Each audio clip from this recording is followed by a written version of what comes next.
Então, assim, o relato de experiência, ele é um texto, né, que descreve precisamente uma dada experiência que possa contribuir de forma relevante para a sua atuação. Seja a sua atuação como estudante, atuação como profissional, né, atuação dentro daquele campo que o relato de experiência já trata.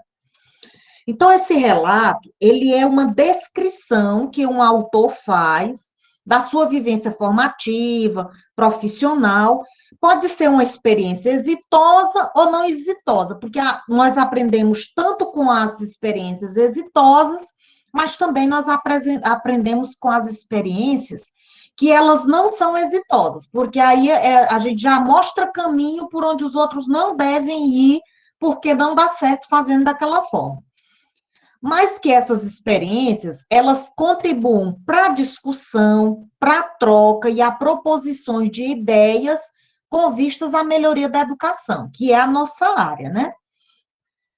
Se fosse saúde, é claro, seria com vistas à melhoria na área da saúde. Como nós trabalhamos com a educação, então, com vistas a melhorar o processo de ensino e aprendizagem nas escolas do campo. Então, é o relato, né, de uma experiência, de algo que nós desenvolvemos dentro do nosso campo de atuação, seja experiência de formação, ou seja, experiência de trabalho. O relato de experiência, assim como um artigo, né, e como outros trabalhos, relatórios científicos, ele tem elementos pré-textuais, elementos textuais e elementos pós-textuais. Então, o que são os elementos pré-textuais? O título, né, vocês fizeram, quase todos fizeram recentemente um trabalho para um livro que tinha um título, né? A autoria, que fica lá o nome dos dois autores, centralizada à direita, lá, direitinho, né? Com uma nota de rodapé, que vai dizer quem são aquelas pessoas, estudante do curso de licenciatura em educação do campo, bolsista do programa de iniciação de bolsas à docência. No relato, tem uma coisa que nós não fizemos no livro, que no livro geralmente não tem, que é o resumo, né, que é na língua que o relato é escrito, que no caso a nossa é a língua portuguesa, tem as palavras-chave, também na mesma língua, né, que são três palavras que são relevantes para a gente encontrar aquele trabalho e que não estão escritas já no título. Isso é importante, porque às vezes as pessoas, mesmo trabalho que está, mesmas palavras que estão no título, são as mesmas palavras que as pessoas usam nas palavras-chave, né? Isso não é importante, é preciso que sejam outras palavras, mas que tenham forte relação com o estudo, né?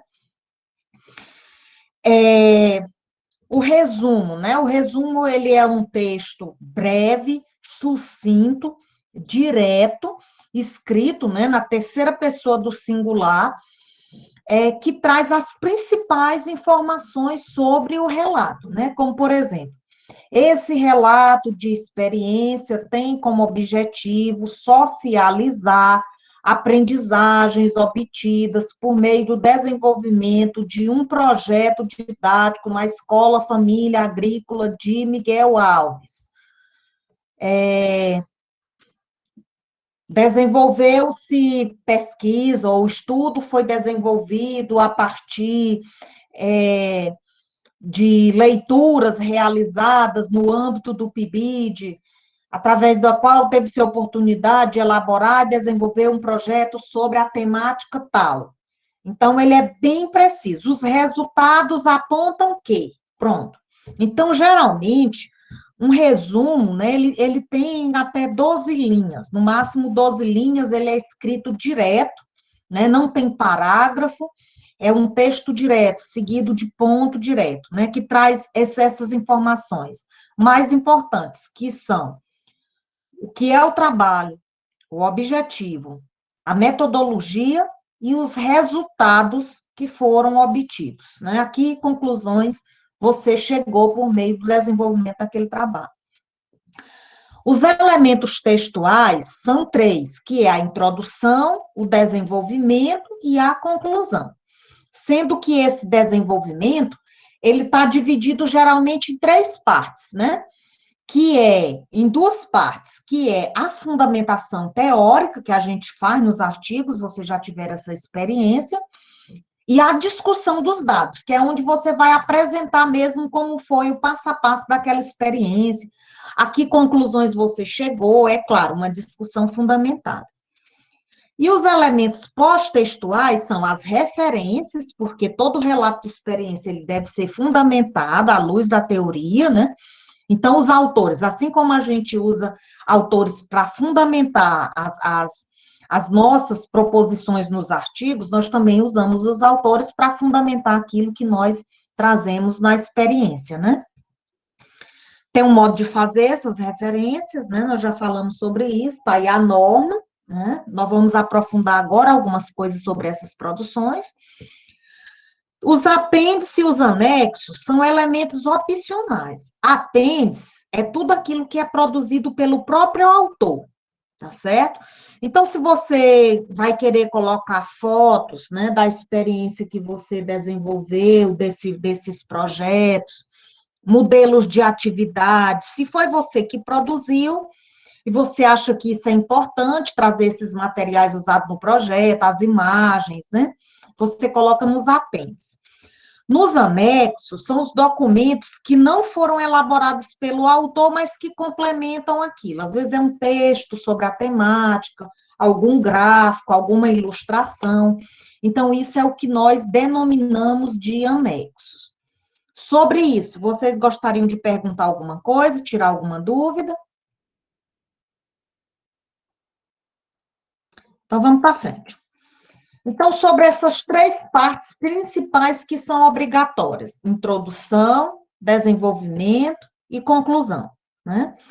A introdução, ela vai trazer os mesmos elementos que a gente já traz nos artigos, nos relatórios, né? O que que a gente costuma fazer numa introdução? Apresentar o tema do trabalho, né? Apresentar os objetivos, a justificativa, que é vai falar da importância daquele trabalho, mostrar o assunto a ser tratado ao longo do texto, né? Fazer uma apresentação, uma breve apresentação do que você está trazendo naquele texto, a finalidade, os objetivos, né? De modo que, através da introdução, o leitor ele já vai ter uma visão geral do tema abordado.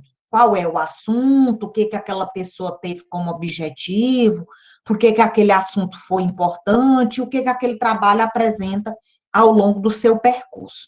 Então, não é diferente daquilo que já tem no artigo. A diferença é que o artigo, você escolhe um tema que você investiga por meio da análise da literatura ou de uma pesquisa de campo, e aí você faz um trabalho a partir daquilo. Um relato de experiência eu considero até mais fácil de escrever, porque você aparece mais, porque você vivenciou aquilo ali. E você vai trazer justamente ao relato daquilo que você fez, como você fez, quais foram os avanços, as dificuldades que você teve no percurso, a que conclusões você chega, o que você indica, né? O desenvolvimento, né, ele apresenta as bases teóricas, né, do trabalho, e ele é a parte mais extensa. Então, dentro do desenvolvimento, né, vai aparecer, o desenvolvimento não vai aparecer com esse nome, ele vai aparecer com essa denominação desses tópicos que estão em vermelho. A fundamentação teórica, se eu vou fazer um trabalho sobre projetos na escola do campo, eu vou relatar sobre um projeto, então eu vou trazer uma fundamentação que vai trazer um tópico sobre o que são os projetos, né, como é que eles são desenvolvidos na escola do campo, por que eles são importantes, como eles relacionam a teoria e a prática, quais são os principais elementos de um projeto didático, e também vou discutir um pouco daquilo que eu trago no projeto. Se eu estou falando sobre como trabalhar ciências na cozinha, né? Então, eu vou trazer alguma coisa sobre o que os autores já falam sobre a importância dessas experimentações, dentro desses outros espaços. Por que elas são importantes para a aprendizagem? Que tipo de experiência podem ser propostas? Como o professor deve fazer para apresentar? Então, a fundamentação, ele esclarece, teoricamente, aquilo que você traz na sua experiência. Tem a metodologia, e aí no relato de experiência é importante a gente dizer que enquanto no artigo, quando a gente faz uma pesquisa bibliográfica, a gente vai falar lá o que é a pesquisa bibliográfica, quais são os passos para fazer uma pesquisa bibliográfica e como foi que você fez a sua. Na metodologia de um relato de experiência, você vai detalhar qual foi o passo a passo que você fez para desenvolver aquela experiência, que no caso é o projeto didático. Como foi que foi a metodologia usada? Desde o estudo, o planejamento do tema, o envolvimento dos alunos, né? Como foi que as aulas foram planejadas, estruturadas, enfim, você vai dizer a metodologia usada para desenvolver aquele trabalho. Os resultados e as discussões, que é aqui conclusões, né? Você chegou, aqui você vai narrar a experiência, quando foi que ela começou, descrever detalhadamente quais foram as etapas, né? Aqui vai entrar a questão das dificuldades, dos avanços, dos aspectos positivos, dos aspectos negativos, e, claro, fundamentando esses resultados com aquilo que os autores que você usou na fundamentação teórica dizem a respeito, né? Então, essa fase, né? Ela deve relatar tudo. É importante que tenha uma linguagem técnica apropriada, um texto claro, objetivo e coeso. Mesmo sendo um relato de experiência, mesmo quando você tenha feito esse relato de experiência sozinho, não é bom que você traga isso na primeira pessoa do singular. Eu fiz, eu desenvolvi, eu elaborei. Então, você pode aparecer no texto, ou vocês poderão aparecer no texto de duas formas. Na primeira, do plural, nós tratamos, estudamos, desenvolvemos, elaboramos, né? Ou então você vai aparecer aí da terceira pessoa do singular de uma forma mais indefinida. Elaborou-se, realizou-se, fez-se. É importante que você não misture, né, essas duas formas de você aparecer no texto. Geralmente tem muito problema nos trabalhos de graduação, porque uma hora a pessoa está aparecendo na primeira do plural, outra hora ele já aparece na terceira do singular, foi feito, né? Então vai mudando os tempos. Então é muito importante essa padronização no trabalho científico. É importante destacar o valor da experiência para a sua formação pessoal, para a vida acadêmica, né? Apresentar os valores, os conhecimentos que foram agregados. Isso enriquece. Por quê? Porque um relato de experiência, ele é feito justamente a partir do entendimento de que aquela experiência ela vai ser importante. Foi importante para você e poderá ser importante para outras pessoas. Por isso que é importante falar desse aspecto da importância da formação pessoal e para a vida acadêmica, né? E o que aquilo ali agregou para você. E a conclusão, como toda conclusão de trabalho acadêmico, ela deve ser breve. A gente não faz citação em conclusão, tá certo? Não traz autores novamente em conclusão. Essa discussão você faz lá antes. Aqui você vai ver, o seu objetivo era discutir a importância dos projetos didáticos na escola do campo, então você vai trazer isso novamente. Esse trabalho objetivou-se discutir a importância dos projetos didáticos na escola do campo, através de uma experiência em que se desenvolveu o projeto tal, e chegou-se à seguinte conclusão. Então, você traz o objetivo, mostra que metodologia você utilizou para alcançar e a que resultados você chegou.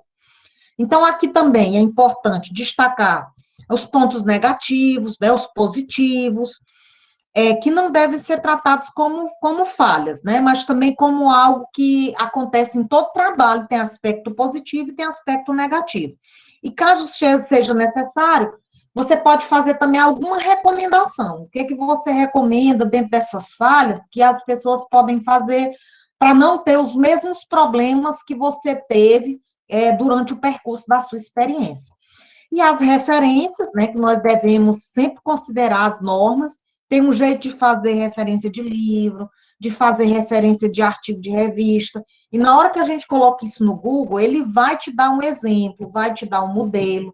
Não se deve fazer referência só copiando o link lá de uma página da internet e colocando. Nós já estamos, como nós estamos na graduação, nós procuramos, temos que procurar desenvolver esses trabalhos a partir dessas orientações, dessas normas. Porque se você vai se acostumando, você não vai ter problema com o seu TCC de conclusão de curso. Então, eu coloquei, né, a síntese disso em forma de texto, está na plataforma, foi colocado também no grupo. É bem simples, é simples e não é simples para explicar, é complexo para fazer. Para aprender a fazer, a gente só aprende fazendo, se atrevendo, se arriscando, não é? Mas é muito importante, não é? Para a nossa formação, porque o ensino superior, ele é diferente da educação básica. Na educação básica é só mais ensino. Orienta-se muito, a gente vem falando sobre isso, que agora o momento atual, o que está prevalecendo é a perspectiva do ensino de ciência como uma investigação, em que o aluno tem autonomia, assume protagonismo, faz experiência, relata suas experiências. No ensino superior, isso é mais forte ainda, porque o ensino superior, ele está estruturado em um tripé. Então, ele deve se desenvolver por meio do ensino, da pesquisa e da extensão, tá certo? Porque se compreende que ser um bom profissional é aquele que tem capacidade, que adquire os conhecimentos e os saberes próprios daquela formação, daquela área de atuação, é aquele que também sabe ler, compreender, escrever, relatar, o que faz investigar e propor soluções para os problemas que ele vai encontrar na sua prática profissional, tá certo? E intervir, que aí a extensão está mais nesse sentido de saber intervir diante das problemáticas encontradas.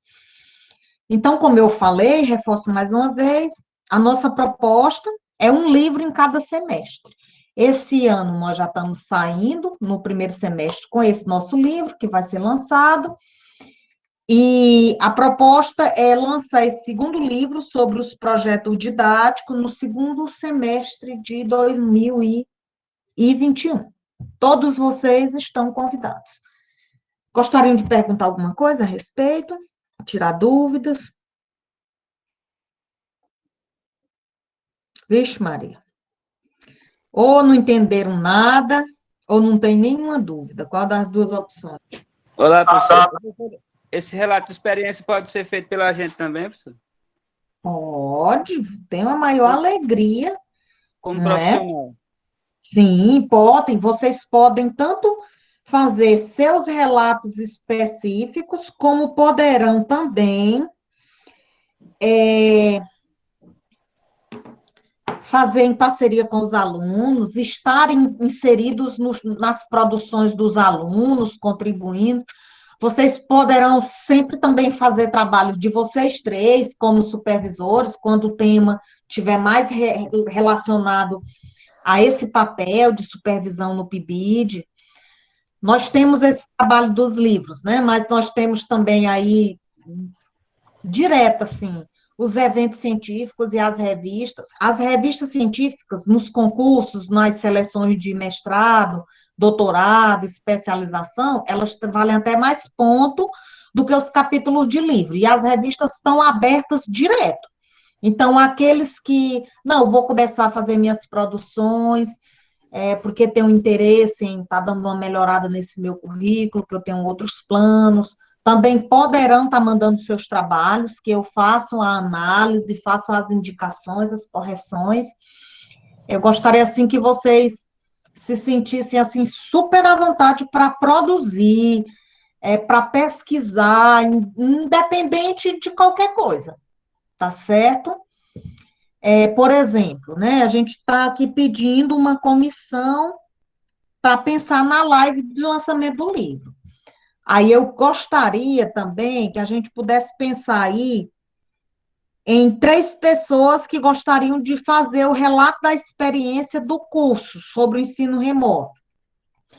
Tem várias revistas abertas sobre ensino remoto, então a gente, já aqueles que tiverem interessado, não é obrigado a ser só um, não, tá?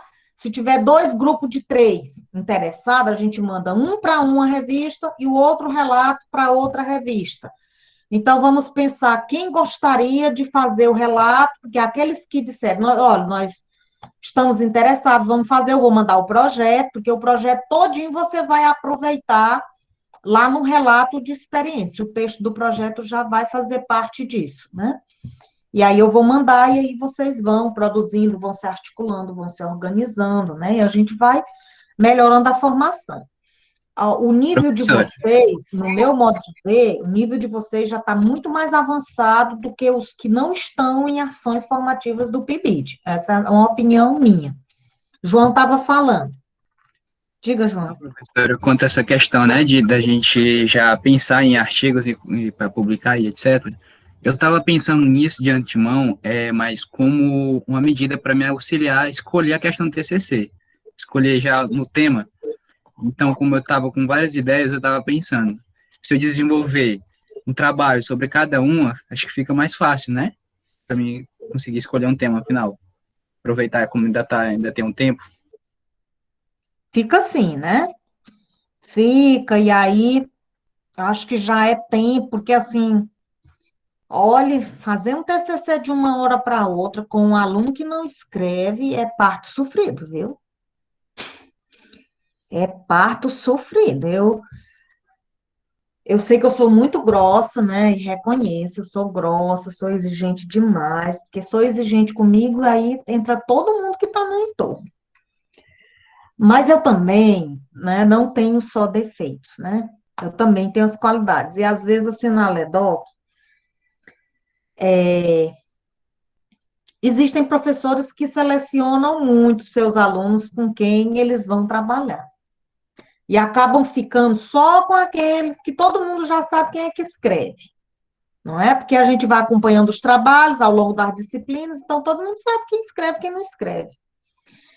E aí acaba que, às vezes, as pessoas que têm mais dificuldades são aquelas que vêm e a gente tem um coração mole e acaba, né, assumindo aquele compromisso junto com aquele estudante. Mas algumas situações são muito difíceis, né, muito difíceis e muito complicadas. Fazer um TCC, quando não se lê sobre um tema, quando não se arrisca a escrever, meu Deus do céu, mas só Jesus mesmo na causa, viu? E muita paciência e alguém que realmente se propõe a estar, e tenha tempo para estar muito junto, né? Porque senão não sai. Não é à toa que alguns alunos saíram do curso nessa etapa final só devendo TCC e sumiram. Ou já tentaram 3 vezes, desistiram, só nessa etapa. Então, pensar com antecedência no tema, fazer seu projeto, já se arriscar em pensar no seu projeto, né? Que tudo começa com um projeto de pesquisa. Pensar já numa fundamentação teórica para você ler, para você fazer um trabalho consistente, isso é muito importante. Começar já a escrever dentro do seu tema, né? Também é muito importante. E é bom que seja Professora, feito com antecedência. Sim? eu queria até depois, em uma reunião próxima, né, se der, para você auxiliar também com a questão de resumo de livros, questão de fazer artigos nesse sentido, de avaliar, fazer análise de livros. Tá. Então, assim, as análises, né, de livros, que é para a questão da escrita que você está colocando, né? E é realmente muito importante. Por quê?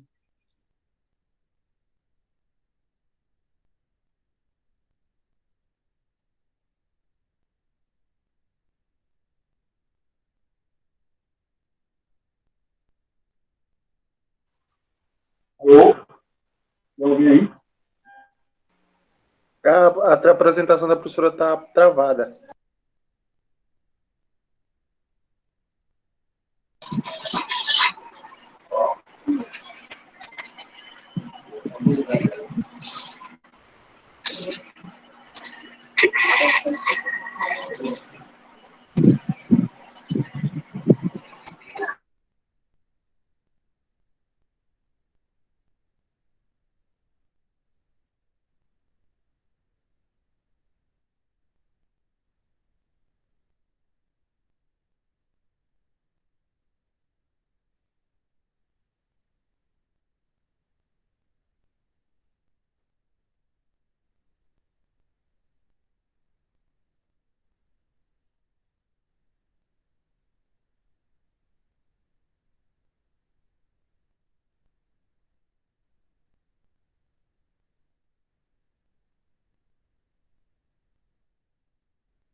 Doidinha da Silva, né?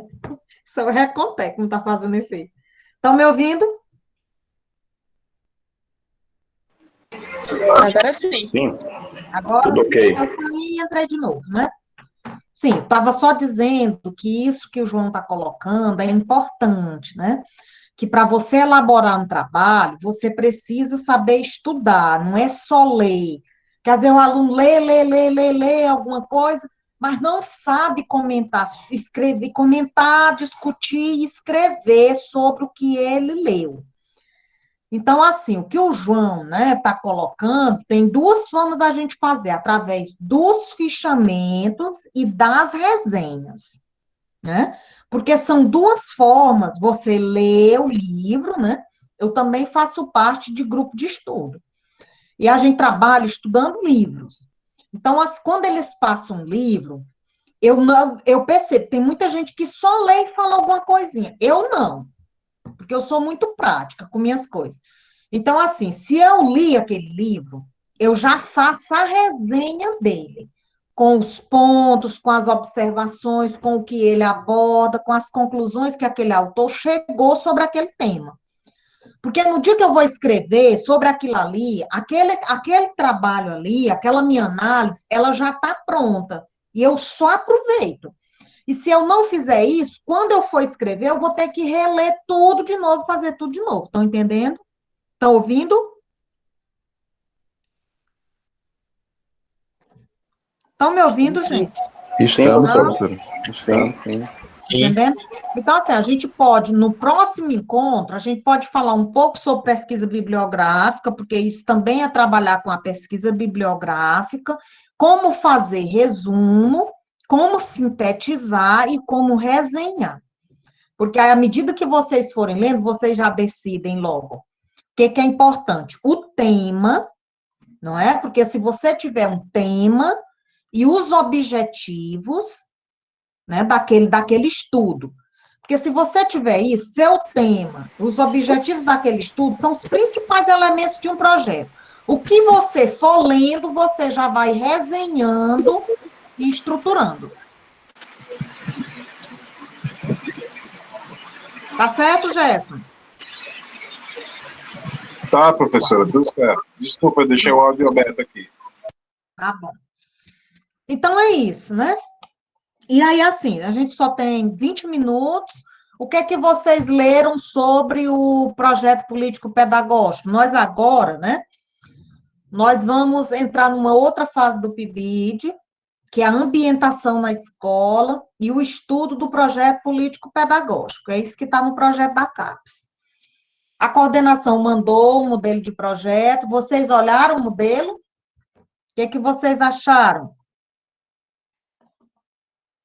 Deu tempo olhar o modelo?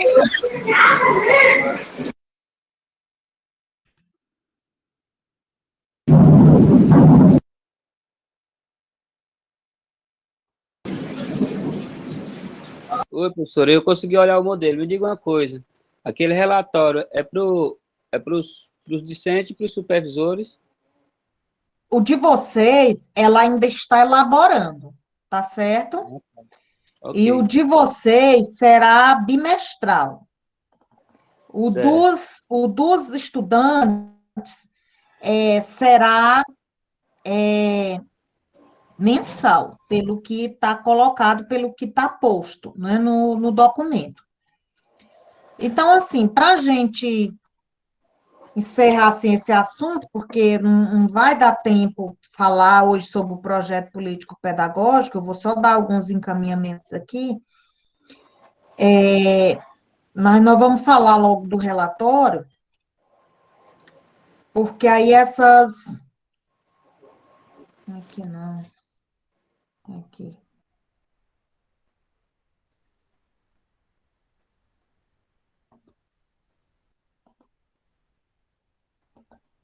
Tá dando para ver aí direitinho? Ainda não. Não? Está carregando ainda, professor, a apresentação. Quando carregar, avise. Certo. Carregou não? Não.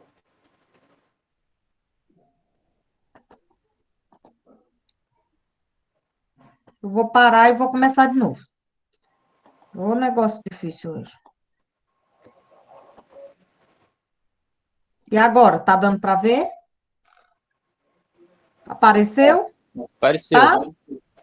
Então, olha, vocês estão recebendo no Word, que aí vão usar essa mesma estrutura aqui para fazer. Hoje é 17 de março, né? Então, até 10 de abril, que é sempre até o dia 10 do mês, vocês já vão fazer o primeiro, né? E aqui começa com o nome, vocês vão só colocar o nome, título do relatório, podem até estar colocando o relatório do PIBID do mês tal, tá certo? Sempre referenciando o mês. O primeiro diz respeito ao mês de março, né? Teresina e o ano, o seu nome completo, o mesmo título que aparece lá. Aqui só vai ser completar relatório de atividade do programa, coordenação da área de educação do campo, sobre responsabilidade da professora Raimunda Alves Melo, né? Aqui na apresentação, né, apresentar as ações do PIBID que foram desenvolvidas e os objetivos dessas ações no âmbito do PIBID. Vai ser só aquele texto básico que a gente sempre usa nos relatórios. Esse relatório tem como objetivo apresentar as ações que foram desenvolvidas no PIBID do curso de licenciatura em Educação do Campo, no mês de março, né? Apresentar as ações, né? No mês referente ao mês de março, né? O objetivo dessas ações, aí você pode até pegar um pouquinho do que está lá nos objetivos do PIBID. Por exemplo, se possibilitou a aproximação com a escola que você atua, se melhorou a sua atuação como estudante, se lhe agregou conhecimento, tá certo? A gente vai, à medida que vocês forem fazendo, eu for corrigindo e dando as devolutivas, vocês vão aprimorando e vão melhorando até a gente ter um texto assim criado que seja um texto bom. Aqui vão descrever as atividades, aqui só apresenta, não vai falar das atividades não, tá? Aqui é tipo introdução. Esse relatório tem como objetivo descrever as ações que foram desenvolvidas no PIBID, do curso de licenciatura em Educação do Campo, as atividades, as ações foram desenvolvidas na escola, família, agrícola, tal, tal e tal. A gente tem 3 tipos de ação desenvolvidas no PIBID, né? Vai botar quais foram, pode dizer rapidamente que essas ações foram de formação, foram de apoio ao ensino remoto emergencial desenvolvido na escola e tal. Aqui, você vai descrever todas as atividades que foram desenvolvidas, né? É a forma como elas aconteceram. Não é recomendada a descrição da atividade seguindo uma estrutura de dia, ó, dia tal fizemos isso, dia tal não, né? Então, é mais ou menos aquela coisa mais ampla que vai dizer. Durante o mês de março, as ações do PIBID desenvolvidas foram estruturadas em 3 eixos. Atividades de formação, letra A, atividade de formação. Todas as quartas-feiras, no horário de tal e tal a tal, participamos das ações formativas através de reunião online, via Google Meet, através das quais tivemos a oportunidade de estudar sobre, né? Qualquer dúvida, lá no meu Facebook eu sempre boto o tema. sobre projeto político-pedagógico, sobre ensino remoto emergencial, projeto didático, você vai ver quais foram os temas estudados em todo o mês de março, né? Ao longo do mês, também desenvolvemos atividades de apoio ao ensino remoto emergencial, através do desenvolvimento das ações do projeto tal e tal, e você vai dizer que ações é que você vem desenvolvendo nesse sentido.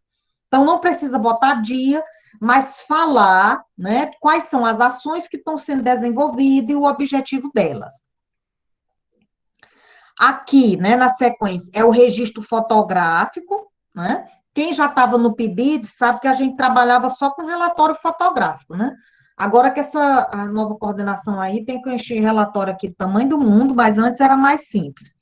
Mas, enfim, o registro fotográfico é colocar foto. Se você disse aqui que teve atividade de formação todas as quarta-feiras, então aqui você abre um tópico. Atividade de formação às quartas-feiras, né? Através de reunião online. Aí você bota umas fotinhas, né? A partir de hoje. Mais foto ainda. Aqui tem um modelinho que diz, são bota duas atividades de formação, duas atividades de desenvolvimento dos projetos. Se você participou de alguma reunião na escola de planejamento, duas atividades de planejamento. Se teve reunião com o supervisor, atividade de reunião com a supervisão. Aqui é só o registro fotográfico, né? São as imagens. A avaliação, que você vai dizer como essas atividades estão lhe ajudando na formação inicial, né? Se essas atividades tiveram relação às que você desenvolveu, estudou com a base nacional comum curricular, não é? Para melhorar a qualidade do ensino público, quais são os conhecimentos que você está aprendendo, se isso é importante, se não é. O que é que você sugere, né, aqui, o que é necessário para melhorar as ações do programa, tá certo? Só. Alguma dúvida, gente, sobre esse relatório? A gente só sabe quando estiver fazendo, né? Só na hora do... Assim. Então, olha, o relatório é uma atividade obrigatória. Nós vamos ser mais acompanhados. Inclusive, a coordenação pediu para saber o dia que todos os coordenadores estão reunidos com os bolsistas. Ela vai querer participar de algum encontro. Então, assim, quando ela se manifestar o dia que ela vai querer participar do nosso encontro, para conhecer vocês, saber o que vocês estão achando, eu vou informar para vocês esse dia, né? O relatório dos supervisores ainda está sendo ainda estruturado. Assim que ela mandar, eu vou me reunir com os supervisores para definir isso, né? E lembrar só isso, que o programa tem essas 4 eixos de estrutura, que são a formação, que a gente faz aqui toda quarta-feira, tem as atividades complementares, que são os projetos, as palestras, algum curso que você faz lá na escola, né? Tem a produção de material didático.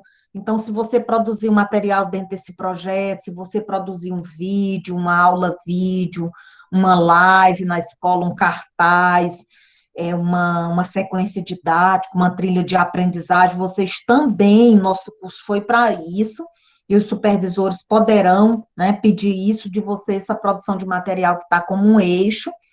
E tem também, dentro do programa, não sei se vocês estão lembrados, as atividades de monitoria, que é aquela orientação para um determinado grupo de alunos, que agora não pode ser presencial, mas os supervisores poderão estar direcionando aluno que tem alguma atividade específica, separar 3 para cada um, e aí vocês estarem dando aquele suporte específico para aquele grupinho ali via WhatsApp.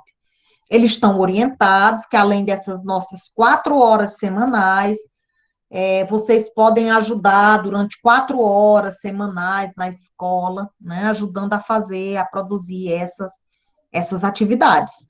Aí é importante ir variando, um mês pode ter o grupo que vai ajudar na produção de material, no outro mês, aquele outro grupo já vai estar em monitoria, em pequeno grupo no WhatsApp, ou ou numa aula através do Google Meet para aquele grupo de aluno, né? Então, o outro mês já vai ter alguém mais, né, nessas atividades mesmo, dando suporte, que são as atividades complementares, alguma palestra online, alguma campanha.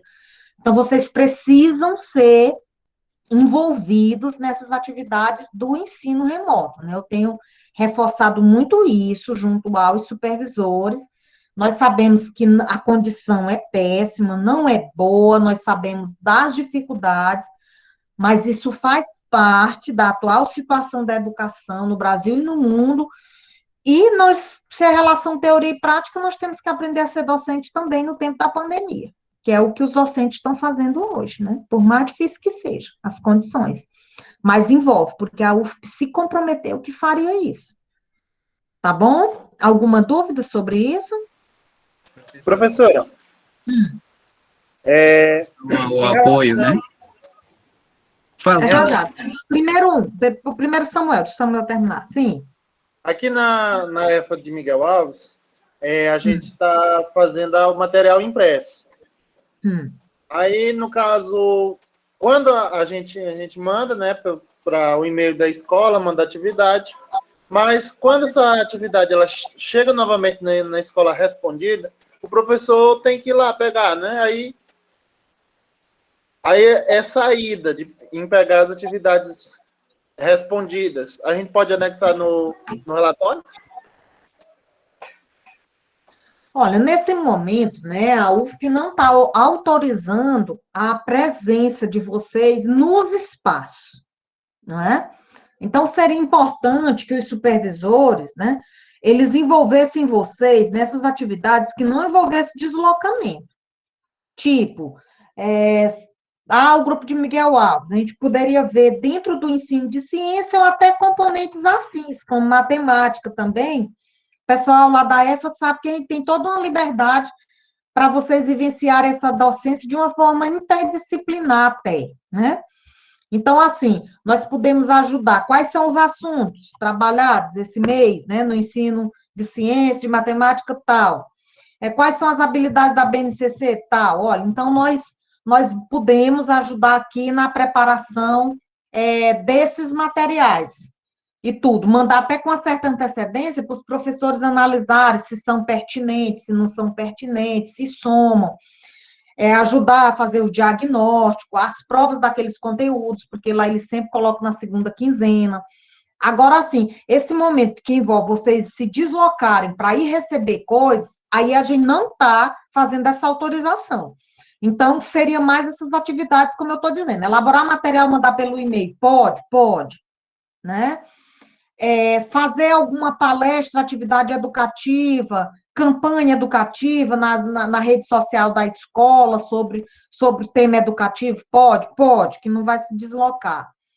Pode fazer monitoria com um pequeno grupo de aluno via WhatsApp, os que estão com mais dificuldade, pode, né? Porque também não vai fazer nenhum deslocamento. E aí atuar mais nesse sentido, tá certo? Porque se por um acaso um aluno do PIBID pegar Covid lá na escola e chegar essa queixa para o programa que pegou lá na escola, que era aluno da UFP, aí não vai dar certo. Né? Por quê? Porque não tem autorização. Aí vão perguntar, e quem autorizou? Aí, se a UFP não está autorizando ninguém a se deslocar. Tá certo? Então, vamos pensar dentro dessas possibilidades. Nós podemos ajudar todos os alunos com atividade de reforço, com sugestão de material, sugerindo aula vídeo, fazendo pequenos vídeos sobre o conteúdo. Podemos, né? Mas nada que exija essa nossa presença lá na escola, porque a gente não tem essa autorização para isso. O João queria falar. Diga, João. Não, professor, é só quanto à questão do apoio, né, que a gente vai prestar aos estudantes. No caso, o Agripino já me inseriu em um grupo de alunos, né, que lá na escola foi organizado para melhor acompanhar os alunos. Foi dividido para cada professor, os afiliados, no caso.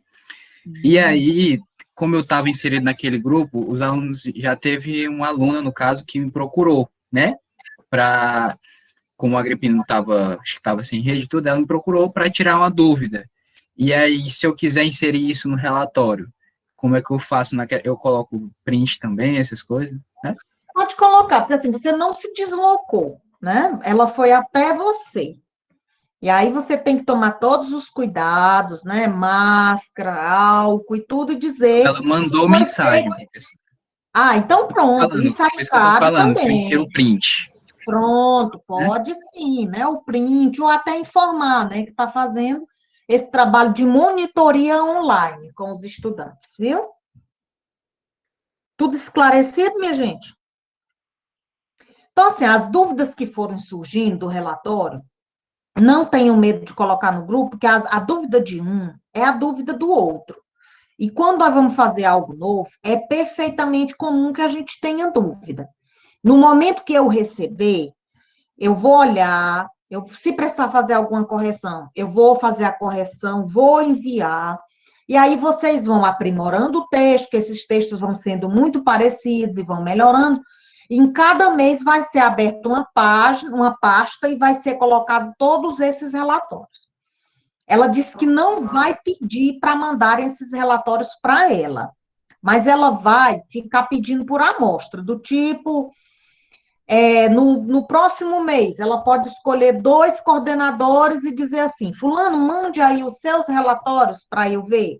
Então, os coordenadores já vão ter que estar com aqueles relatórios para mandar para ela. Como ela não tem um cronograma, a gente não sabe o tempo que ela vai pedir a amostra, o ideal não, é necessário que todos façam e cumpram os prazos que vão estar estabelecidos. Tá bom? Professora. Oi? Professora, Patrícia, Sim. esses relatórios, no caso, é para mandar para a senhora e também para o Para coordenador, mim. certo? É só para mim, viu? Ah, tá. Tá bom? E, professora, esse primeiro relatório vai ser desse mês, né? O primeiro relatório vai ser referente a esse Mês mês. de março. Isso, vai ser o que nós fizemos no mês de março. Mais alguma pergunta? Eu tenho uma pro Guerreiro Nery. Ei, Samuel. Onde é que tu tá disponibilizando essa gravação aqui que tu tá fazendo? Eu estou disponibilizando ela no YouTube. Só que eu tô adicionando uma lista VIP. Eu estou pegando o e-mail de vocês lá na comunidade virtual e adicionando na lista. Manda o link depois no grupo. É mais fácil, não? Verdade.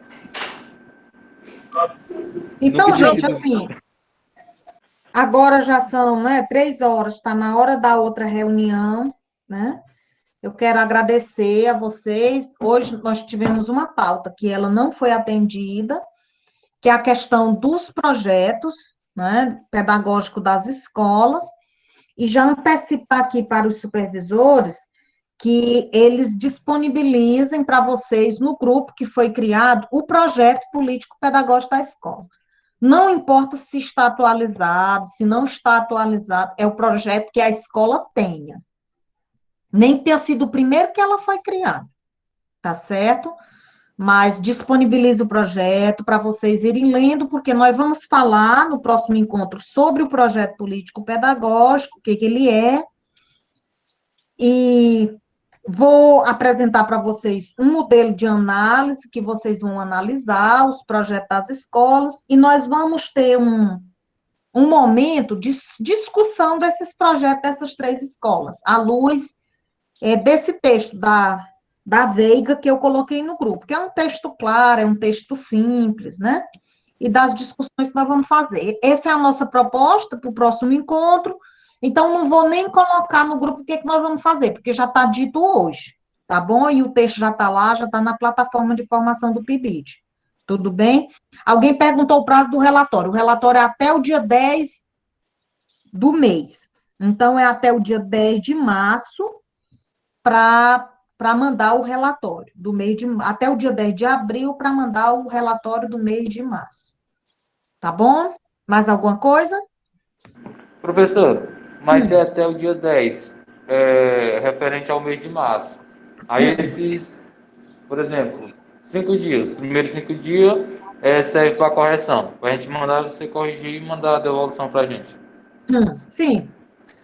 Quem quer devolução e tudo, né? É importante não mandar em cima da hora, né? Tá bom? Então, vocês vão levantar, vão até fazer uma busca no Facebook, né? Quais foram as atividades de formação, os temas que nós trabalhamos esse mês, e aí vão fazer esse levantamento, e a partir dele vão fazer o relatório, só do que foi desenvolvido em março, viu? Tudo bem, gente? Certo. Pronto. Pois boa tarde, qualquer dúvida pode ser tirada no grupo ou individualmente, tá bom? E aí, no próximo encontro, nós falamos sobre o projeto político-pedagógico, o relatório do supervisor, assim que tiver um modelo, eu já coloco no grupo, tá bom? A foto da frequência está no grupo, vocês só confiram lá se o nome de vocês aparece na ilustração, tá bom? Um abraço, boa tarde a todos e até a próxima oportunidade, viu? Ok, Boa pessoal. tarde, até. Até logo. Boa tarde. Boa tarde.